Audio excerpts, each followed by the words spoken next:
Bonjour à tous, aujourd'hui on se retrouve sur une nouvelle vidéo dans la partie interview et aujourd'hui ce sera l'interview de Nana Flo qui m'attend déjà. Voilà. Bonjour, tu vas bien? Ça va et toi? Bien, merci. Bienvenue à toi. Merci. Je te laisse bien t'installer. Qu'on papote un petit peu de tout ça. Donc, alors, tu es dans la pratique, toi, de l'écriture automatique, c'est juste? Exactement. D'accord, ça fait longtemps? Ça va faire 10 ans en décembre. Ah oui, donc il y a quand même... Voilà, il y a quand même de la bouteille derrière. Oui. D'accord, ok. Donc, bah, effectivement, donc, je t'ai invité pour qu'on parle de tout ça. Donc je vais t'inviter à te présenter, en tout cas pour les personnes qui vont visionner la vidéo sur YouTube. Comme tu le sais, je commence à faire gentiment des petites vidéos un peu sur certaines personnes, dans tous les petits domaines. Donc en l'occurrence, j'ai vu Natalia récemment que tu as... J'ai visionné. Voilà. Et donc aujourd'hui, effectivement, j'ai envie vraiment de m'intéresser à l'écriture automatique. Moi-même, je l'ai pratiqué, mais j'ai vraiment envie qu'on propage un petit peu le pourquoi, du comment ça fonctionne, etc. Et j'imagine qu'avec 10 ans de bouteille, ça ne peut être que... Voilà. J'avance. Exactement. Donc voilà, je te laisse te présenter un petit peu en deux mots aux personnes qui sont avec nous.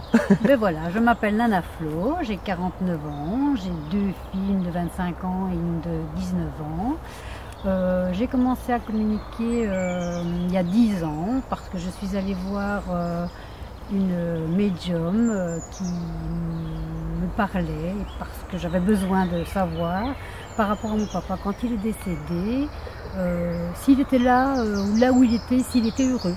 Donc en fait, ce qui a tout déclenché entre guillemets, c'est le fait que tu sois à la recherche de... suite au deuil de ton papa en fait. C'est oui, ça qui a un peu... Donc on peut dire voilà, ok d'accord. Donc écoute, je te propose de venir avec moi. Ok, c'est parti. Si on y va. Allez, c'est parti. Histoire d'en savoir un petit peu plus en tout cas sur ton cheminement.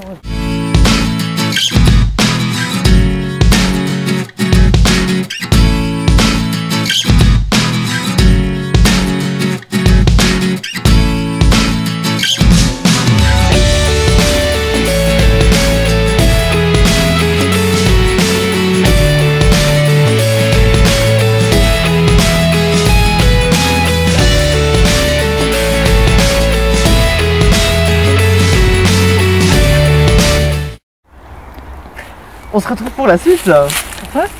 Exactement. Donc alors voilà, on va parler un petit peu de ton début, de ton cheminement, en tout cas. Donc tout à l'heure, tantôt, on a eu ton information première, en tout cas, comme quoi que tu as découvert ça, entre guillemets, je vais pas dire grâce au deuil de ton papa, mais c'est lié au deuil de ton papa. En tout cas, tu as été en recherche, en tout cas, d'informations et de choses d'une vie à l'après la vie, éventuellement. Mais à ce moment-là, quelle était vraiment ta... Est-ce que tu pensais déjà qu'il y avait quelque chose éventuellement? Non, pas du tout. Non, pas du tout. Ah oui, donc du coup... Non, c'est venu en voyant le visage de mon papa dans son cercueil. Ah oui, ça t'a parlé. Je me suis posé des questions. D'accord. Parce qu'il y avait trois images qui m'ont parlé sur son visage. Il avait l'air heureux d'être parti. Triste parce que voilà, il se posait des questions, voilà, qu'il devait gérer quelque chose. Et les lèvres vraiment pincées comme si... D'accord, donc vraiment 3 critères sur lui t'ont, entre guillemets, ouvert sur quelque chose. Qui m'ont fait que j'ai dû aller poser une question à une médium. D'accord, ok. Donc par la suite, voilà, tu as consulté quelqu'un. Et puis,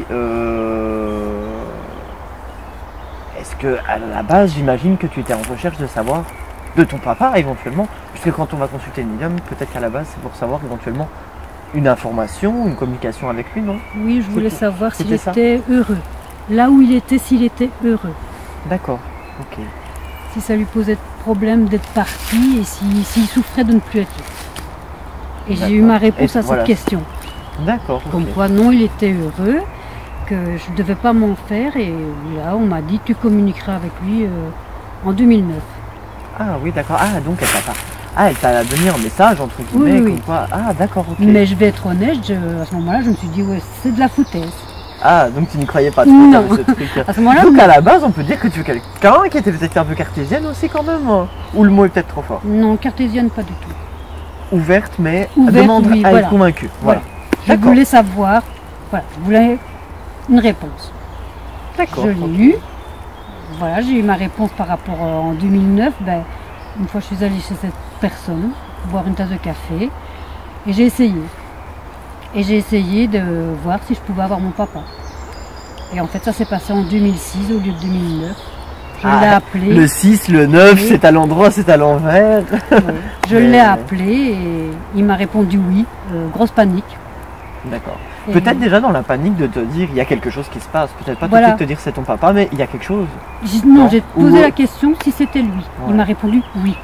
D'accord. Et j'ai voulu en savoir plus, donc je suis retournée par cette dame. Je lui ai posé la question, je lui ai dit voilà, est-ce que c'était vraiment lui? Et elle m'a répondu oui, c'est lui, continue. Elle dit au fur et à mesure, tu vas évoluer. D'accord. Donc la toute première chose, voilà, c'était un oui. Puis tu as demandé confirmation à cette dame. Donc en fait, tu as été bien guidé en quelque Oui, sorte. très quand bien même, hein. guidée. D'accord. Et donc, quelle a été l'étape suivante après? Donc, en fonction de ce qu'on a parlé, hein, là, tu as eu un oui, tu as reconsulté pour être sûr, une confirmation, et après, comment tu as fait? Est-ce que tu as pris des informations à droite à gauche sur ceci? Non, elle m'a expliqué le comment je devais le faire, Oui. que je devais me retrouver dans une pièce seule, Mhm. avec une bougie, et faire une prière, comme quoi je devais appeler mon papa. Chose que j'ai commencé petit à petit. Je l'ai fait en cachette. Au départ, j'ai vraiment fait en cachette parce que j'étais un petit C'est des peu choses un mal peu- à ouais. l'aise de le faire. Et je me dis, on va me prendre pour une folle, quoi. Et au fur et à mesure, j'ai continué en voyant que j'avais des réponses dans mes questions et que j'avais vraiment ce truc qui... Voilà. En fait, tu n'as jamais eu la place pour le doute? Si, quand même. Si, quand même. En, D'accord. en avançant, oui, j'ai eu la place pour le doute parce que tant que les réponses n'arrivent pas, Bah oui. voilà. Effectivement. Mais une fois que mes réponses sont arrivées, c'est clair que le doute, j'ai vu que j'ai évolué de plus en plus, Et je suis allée 2-3 fois sur la tombe de mon papa pour parler avec lui. Et tous les jours, je parle. Mais ça, c'est J'ai bien. il besoin faut- de parler Oui, avec mais lui. il faut maintenir cette communication. Il y en a à contrario qui disent que non parce que ça les retient. Non, ça dépend ce qu'on dit. Si on a des intentions pour eux, des bonnes intentions, en tout cas de la communication dans la vie de tous les jours, etc., ça va. En revanche, si on donne des intentions de refus d'accepter qu'ils soient partis, etc., ça effectivement c'est de la communication qui vont les retenir. Mais voilà, c'est juste la petite parenthèse, mais effectivement c'est plutôt quelque chose de très bien de maintenir cette communication. On voit souvent d'ailleurs cette information circuler sur les réseaux sociaux. Comme quoi qui sont passés juste dans la chambre d'à côté entre guillemets mais qui sont toujours là et qui demandent aussi à discuter. Donc si vous ne recevez pas l'information, c'est pas grave, dans le fond au moins vous émettez. Voilà. Moi, Donc, tous les jours, il faut mon bonjour, mon bonne nuit, j'ai besoin de lui parler tous les jours. bah, Et c'est je l'ai ça. fait dès le départ. Ça maintient le lien en même Oui. temps quelque part. Hein. J'en ai besoin, ça m'aide à avancer avec lui. Et ça m'aide dans mon deuil aussi, Bien sûr. malgré tout. Mais Ça oui. m'a fait avancer par rapport à mon deuil. Donc le début, ça c'était il y a une dizaine d'années. à peu Il y aura près. 10 ans. Oui, en il y a 10 ans. décembre. Et donc maintenant, tu en es où en fait par rapport à ce cheminement? Donc j'imagine qu'il y a plusieurs choses qui se sont... Bah, voilà, sur ton chemin, tu as croisé peut-être plusieurs choses qui font que tu as pris peut-être des chemins, je sais pas. En fait, il y a des personnes qui sont venues me poser des questions. Mhm. J'ai fait en sorte d'y répondre. Mais bon, je ne demandais rien, c'était comme ça par rapport à vouloir Ouais, évoluer. un échange, ouais. Puis bon, je suis retournée 2-3 fois chez cette personne. À chaque fois, je lui demandais est-ce que c'est bon. Voilà, elle m'a beaucoup aidée. Je dois dire D'accord. qu'elle m'a vraiment bien aidée. Et au fur et à mesure, je me vois évoluer parce que j'ai les réponses aux questions que les gens me posent.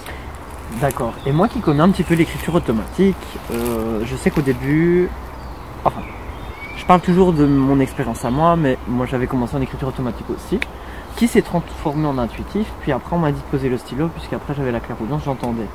Donc j'imagine que ton écriture qui a commencé en automatique a certainement évolué dans un sens ou dans un autre, non? Oui, maintenant, en fait, j'ai besoin toujours de ce stylo, Oui. mais j'entends. En D'accord. fait, j'entends mon papa. D'accord, ok. Donc Des- t'as ta clairaudience qui s'est éveillée. Au fur et à mesure, oui, c'est vrai. Et de temps en temps, j'ai des petits flashs qui arrivent comme ça, Mhm. qui me donnent des réponses par rapport aux questions. Donc là, je me dis, plus besoin de bits. Oui, Mais- plus besoin de support. Mais tu es rattaché encore Oui, à ça j'en ai parce encore que... besoin. Oui, c'est un J'en ai besoin. encore besoin. D'accord. Je pense qu'il faut le temps au fur et à mesure par rapport à, Tu as besoin du à lien l'évolution. matériel en tout J'ai cas. besoin de, Voilà. de Mais oui. savoir par rapport à l'évolution, donc j'ai toujours encore besoin de D'accord. ce but. Ok, donc ça t'a quand même fait évoluer dans le sens où tu as eu ta clairaudience qui s'est développée et que tu entends maintenant. En ce qui concerne, j'avais juste envie de revenir sur quelque chose, on n'en a pas parlé, tu n'as peut-être pas eu de mauvaise expérience, mais est-ce qu'à un moment donné, dans tes écrits, tu as eu des choses un petit peu bizarres où c'est que tu as su faire le discernement, où c'est que ce n'était pas correct, ou est-ce que tu as toujours été protégé entre guillemets par ton papa? Parce que je sais que voilà, en écriture automatique, il faut faire attention. Malheureusement, on peut avoir des petits, j'appelle ça des petits margoulins qui s'immiscent en tout cas, J'en ai des eu. mauvaises entités en tout cas, voilà. Et c'est à nous de faire le discernement de tout ça, hein. Même si on est protégé, etc., il peut toujours y arriver une problématique. Et on le sait, ils peuvent nous faire penser que c'est un proche qui est disparu et faire des feuilles et encore, faire espérer quelqu'un qui est pas bien, qui est déprimé, effectivement. Il faut pas qu'il fasse ce genre de choses, on le sait. Il faut être bien en tout cas. Je suis zen, de ce côté-là, ça va. Je suis quelqu'un de zen. Et donc alors, tu as eu quelques expériences comme ça?